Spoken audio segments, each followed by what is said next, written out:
First ever factory outlet Mukinda Jewelries, KBHP, Somajiguda, Suchitra, Hanmakonda, Kottapet, Chandanagar, Khammam. నమస్తే రమగారు. నమస్తే జయ. రమగారు, మనకి కార్తీక మాసంలోనే భగిని హస్త భోజనం అని ఉంటుంది. అక్క చెల్లెళ్ళకి అన్నదమ్ములు వెళ్ళి భోజనం చేయటం సంస్కృతి అయినా కాకపోయినా రాఖీని మనం కొనసాగిస్తూ ఉన్నాం. అలాంటిది భగిని హస్త భోజనాన్ని మనం బాగా ప్రమోట్ చేయాలని మనం అనుకున్నాం కదా. ఈ రోజు పాటించాల్సిన నియమాలు ఏంటి, ఏం చేయాలి? మా చిన్నప్పుడు క్యాలెండర్ చూడడాన్ని నేర్పించారు జయ.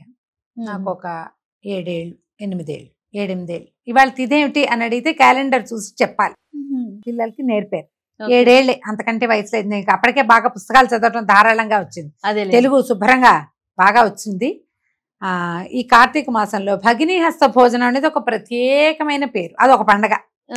భగిని హస్త భోజనం అంటే అప్పుడు ఎవరిది భోగిని దండకం అని ఒక దండకం. ఆ భోగిని దండకం, ఈ భగిని హస్త భోజనం ఒక రెండు ఒకే రకంగా కనపడుతుండేది నాకు. అదేదో పండగ అనుకునేదాన్ని.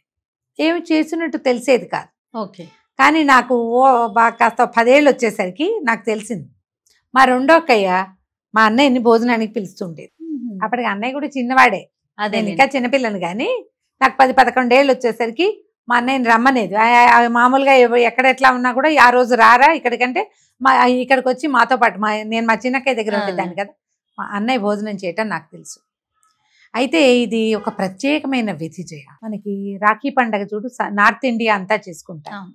నిజానికి మన ద్రవిడియన్ కల్చర్లో మనకి ఇటువైపు దక్షిణ భారతదేశంలో ఈ అక్క చెల్లెళ్ళు అన్నదమ్ములకి రక్షాబంధనం చేయటం అనే విధి అసలు లేనే లేదు మనకి.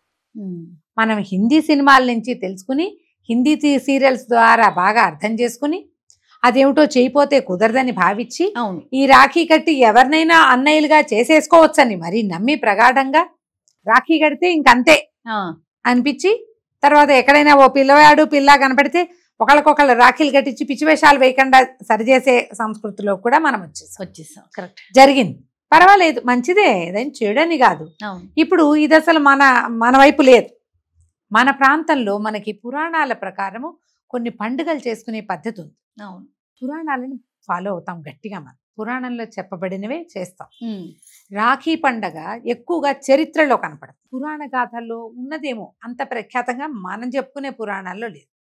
మనం చెప్పుకునే పురాణాల్లో ప్రత్యేక పాత్రలు కొన్ని ఉన్నాయి. మన పురాణాల్లో యముడు మనకి హీరోగా ఉంటాడు, యమధర్మరాజు. అవునా?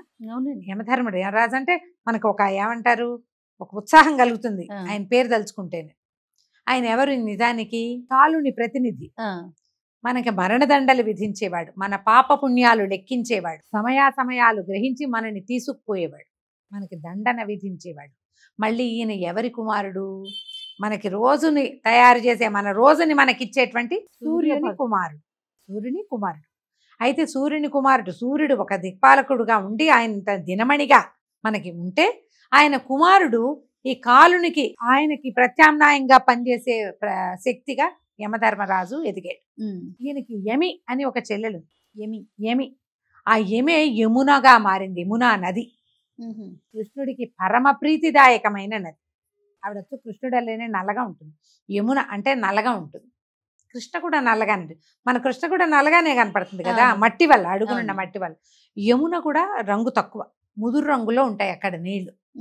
ట్రాన్స్పరెంట్ గా అంటే ధార తెల్లటిదిగా ఉండదు, నల్లగా కనపడుతుంది. అయితే ఈ యముడు యమి అన్నా చెల్లెళ్ళు.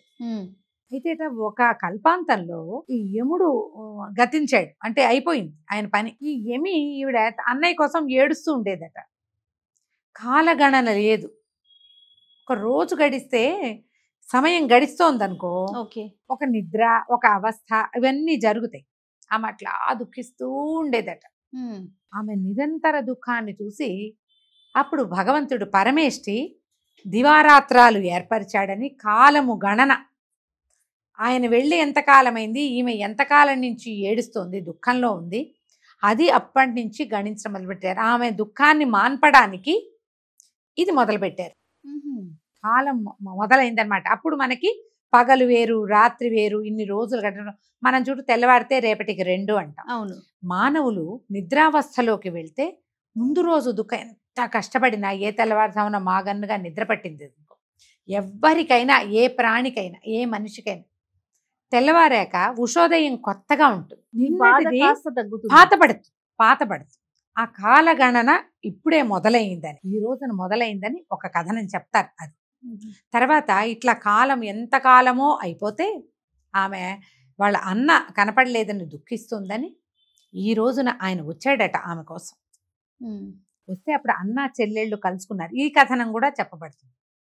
ఈ కార్తీక మాసం వెళ్ళేసరికి మొదలయ్యేసరికి యమధర్మరాజు యమునా నది దగ్గరికి యమి దగ్గరికి వచ్చాడు.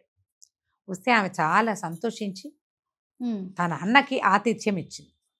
మనకి ఇట్లా అన్నా చెల్లెళ్ళుగా కనపడే వాళ్ళు ఇంకొకళ్ళు లేరు, పెద్దగా కనిపించరు, తక్కువ.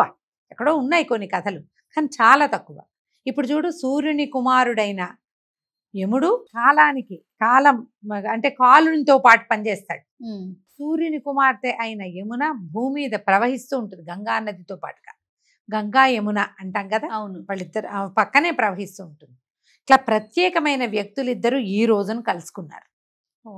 భోజనం చేశాడు ఆయన. అప్పుడు ఆయన ఏం చేశాడు, వెళ్తూ చెల్లెలకి ఏవో కొన్ని కానుకలు ఇచ్చి ఆమెను సంతోషి పెట్టి వెళ్ళాడట. అట్లా ప్రతి సంవత్సరం ఈ కాలగణన మొదలైంది కదా, అప్పుడు ఇట్లాగా వారాలు, నెలలు, ఋతువులు, సంవత్సరాలు, ఈ గణన అంతా అప్పటి నుంచే స్టార్ట్ అయింది వీళ్ళిద్దరు కలుసుకున్నప్పటి నుంచి.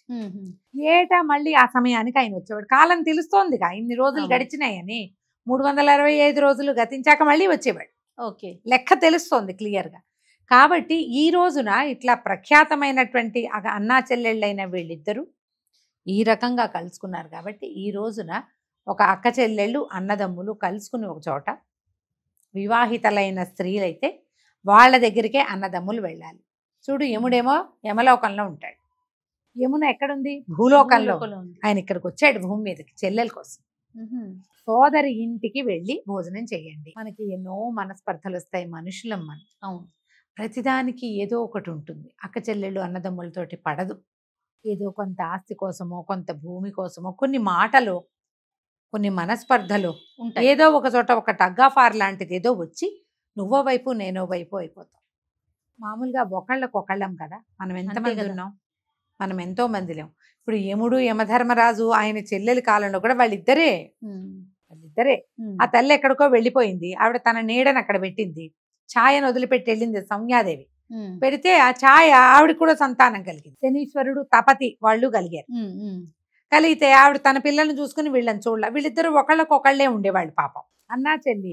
ఇప్పుడు మనం మాత్రం 25 మంది ఉన్నామా, ఎప్పుడో పోయింది మా కాలం. ఆ కాలం అసలు ఇప్పుడు లేనలేదు. ఇద్దరు, ఒకళ్ళు, ముగ్గురు, ఇంతే. మనం కలుసుకోవటానికి మనకి మనం తప్పిస్తే ఇంకెవ్వరూ లేరు. ఎప్పుడో చెప్పాడు రాముల వారు, ఎక్కడో ఉంటే దేశే దేశే కళత్రాన్ని దేశే దేశే చ బాంధవాహ తంతు దేశం నపశ్యామి ఎత్ర భ్రాత సహోదర. ఎక్కడైనా భార్యలు, బంధువులు దొరుకుతారు, కానీ భ్రాత, సహోదరుడు, మన సోదరుడు, మనతో పాటు పుట్టినవాడు వాళ్ళే ఉంటారు, వేరే ఎవరు వస్తారు? నువ్వు ఎవరికి రాఖీ కడితే మాత్రం వాళ్ళు నీ రక్త సంబంధం అవుతారా? రాఖీలు కట్టి స్నేహం చేస్తాం, అది ఎంత మటుకు అయ్యో వరకే. నీకేదైనా దుఃఖం వస్తే కదిలిపోయే పేగ ఎలాంటిది ఎప్పుడు ఉంటుంది? నీతో పాటు పేగ పంచుకున్న వాళ్ళకే ఉంటుంది. మరి వాళ్ళని కలుసుకునేందుకు ఒక సమయం అనేది మనకు అవకాశం ఉన్నప్పుడు అది మనం ఎందుకు చెయ్యము? అక్క చెల్లెళ్ళు వాళ్ళ ఇంటికి వెళ్ళే వీల్లేదు, అక్కయ్యలే తమ్ముడింటికి రావచ్చు, కలిసి ఒక చోట కూర్చొని భోజనం చేసి 4 మంచి మాటలు ఆడుకుని, కుదిరితే ఒకళ్ళనొకళ్ళని ఏదైనా బహుమానాలతో సంభావించుకుని మీకు అవకాశం ఉంటే పొద్దునుంచి సాయంత్రం దాకా కలిసి గడిపి పంచుకుని తిని సంతోషంగా గడిపితే ఎంతో బాగుంటుంది. అది ఇట్లా పర్వదినం కాబట్టి, కార్తీక మాసం కాబట్టి పర్వదినాల్లో కలుసుకోవటం కూడా మంచిదే. ఈ అవకాశాన్ని సద్వినియోగం చేసుకోండి అందరూ. తప్పకుండా. మేము అన్నదమ్ములను ఒకవేళ లేరు, ఏ కజిన్ బ్రదర్స్ను, వాళ్ళు కూడా మన వాళ్ళే అవుతారు కదా, రక్త సంబంధం ఉంటుంది వాళ్ళకి, మనకి బ్లడ్ రిలేషన్ ఉంటుందిగా, వాళ్ళైనా పిలుచుకోవచ్చు. చక్కగా ఎవరినైనా పిలుచుకుని నలుగురు కలిసి ఒక చోట భోజనం చేసి ఒక మంచి మాట్లాడుకుంటే బాగుంటుంది. ఇది ఒక ప్రత్యేకమైన పర్వం కాబట్టి దీన్ని ఉపయోగించుకోండి. దీనివల్ల వచ్చే లాభాన్ని అందరూ పొందండి. అవకాశం ఉంటే మీ పద్ధతి ప్రకారం చేసుకోవచ్చు. తప్పకుండా రమగారు. నమస్తే. నమస్తే చేయండి.